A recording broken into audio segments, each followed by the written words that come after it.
Alors, suivi temporel d'une transformation chimique, exercice 5. Alors, dans cet exercice, on va suivre l'évolution d'une réaction par mesure de volume. Alors, la réaction, c'est la réaction entre CaCO3 et les ions H3+, c'est-à-dire CaCO3 en milieu acide, qui va donner CO2 comme produit. Donc, c'est un gaz. Donc, on peut suivre l'évolution de son volume à pression constante. Alors, on nous donne le volume et la concentration de la solution, la masse de CaCO3. Alors, la température, c'est 25. Alors, parmi les données, on trouve R, les masses molaires et la pression atmosphérique. Alors, première question.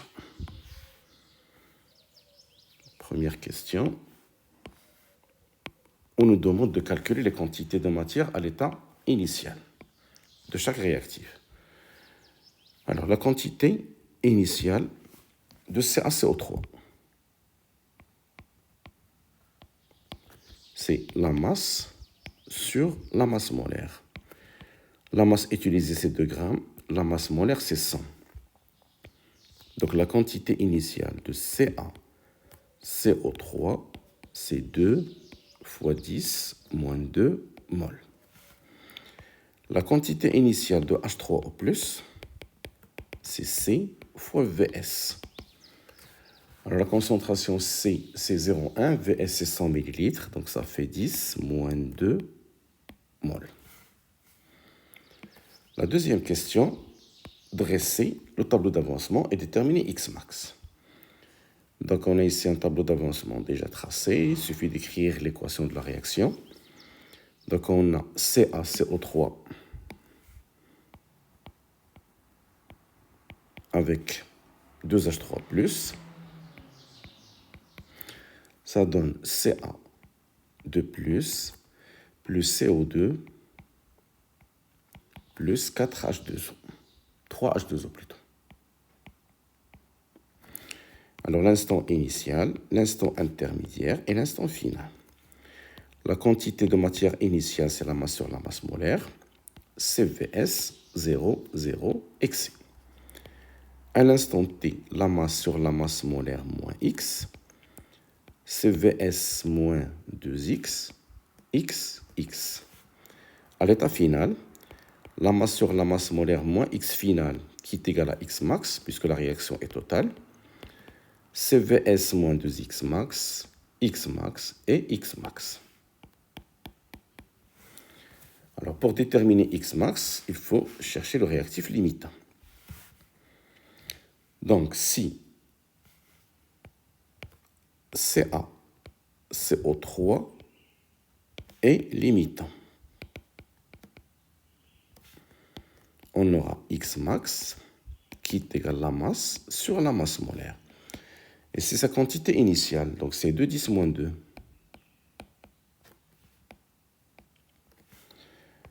Et si H3O+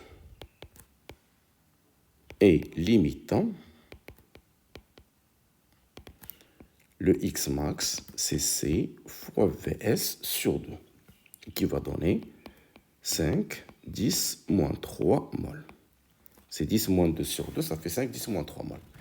Alors, la valeur la plus petite parmi les deux, c'est 5, 10 moins 3 mol. Et H3+ est le réactif limitant.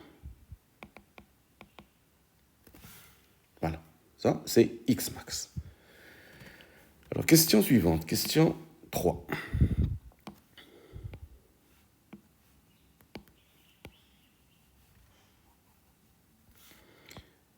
Alors, troisièmement, question 3, exprimer l'avancement X en fonction du volume, la température, R, la pression à chaque instant T. Alors, on va utiliser la loi des gaz parfaits. Alors, si on considère que CO2 est un gaz parfait, P fois V égale à N fois R fois T. Alors, la pression, elle est constante. Le volume, c'est le volume de CO2 dégagé. Donc, la quantité de matière, c'est la quantité de matière de CO2 fois RT. Et d'après le tableau d'avancement, la quantité de matière de CO2, c'est X à chaque instant T fois RT. Donc, l'avancement X égale à P sur RT c'est un facteur constant, fois le volume de CO2 dégagé à chaque instant.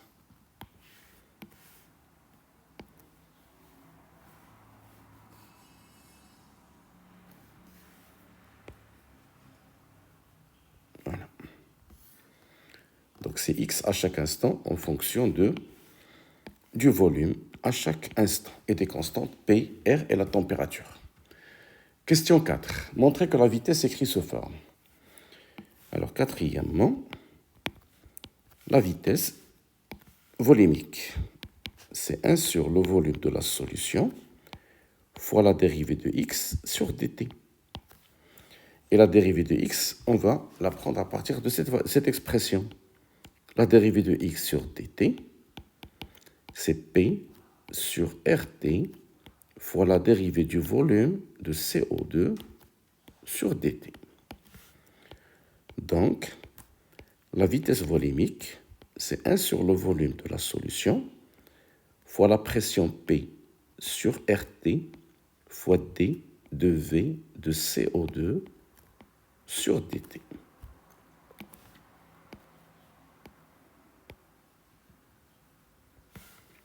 C'est la vitesse volumique de la réaction. Question 5. Calcule la valeur de la vitesse à t égale à 0. Alors, question 5. À t égale à 0, la vitesse, c'est 1 sur le volume de la solution fois P sur RT fois D de V de CO2 sur dt à t égale à 0. Qui est égal à quoi? Donc V égale. Alors le volume de la solution, c'est 100 millilitres. On va le garder en litres. Donc c'est 0,1. La pression, c'est la pression atmosphérique. C'est 1,013 10 puissance 5. R, c'est 8,314. La température 25, c'est 298 Kelvin. Fois la pente. Et c'est une pente à t égale à 0. Donc il doit passer par le point 0, 0. Donc il faut choisir un autre point. Alors on va choisir 80 avec 25. Le point de coordonnées 80, 25. Alors 80, c'est en millilitres. Alors le millilitre, il faut le multiplier par 10 moins 6 pour qu'il soit en mètres cubes. Alors la pression en pascal, le volume en mètres cubes, R et température en système international. Alors toutes ces grandeurs vont donner la mole avec le volume de la solution en millilitres, plutôt en litres, et le temps en minutes, on aura, ou bien en secondes, on aura une vitesse en mol par litre par seconde. Alors toute cette partie va nous donner la mole. Donc tout calcul fait, on trouve que V égale V0 à l'instant 0 est égal à 1,3 10 puissance moins 3 mol litre moins 1 seconde moins 1. La question 6. Déterminer Tn'. Alors Tn', c'est l'instant de demi-réaction. Donc Tn', c'est l'instant qui correspond à Xn', qui est égal à X max sur 2. Alors pour déterminer Tn' à partir de données de cet exercice, il faut calculer le volume à l'instant Tn'. Donc on va utiliser la relation précédente.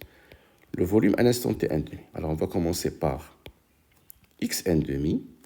Alors, et on a Xn' qui est égal, à partir de cette expression, P fois V sur RT. Donc c'est Pn' fois V sur RT. Donc c'est P plutôt, c'est P fois V CO2 N' sur RT.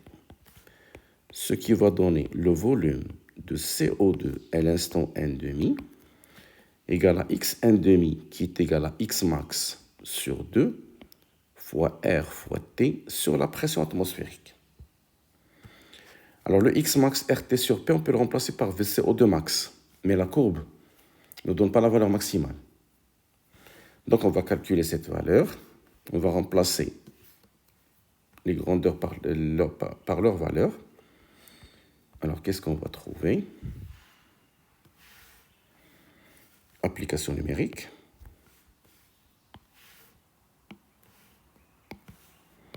Alors, application numérique. V0, plutôt V1,5 égale. Alors, x max, c'est 5, 10, moins 3, fois R, 8,314, la température 298, sur 2 fois la pression, 1,013, 10 puissance 5. Donc, le volume de CO2 à l'instant n' est égal à 6,11 10 puissance moins 5 mètres cubes. Alors, si on le convertit en millilitres, ça fait 61,1 millilitres. Et par projection, on trouve T1,5 égale à peu près 29 minutes. Et voilà.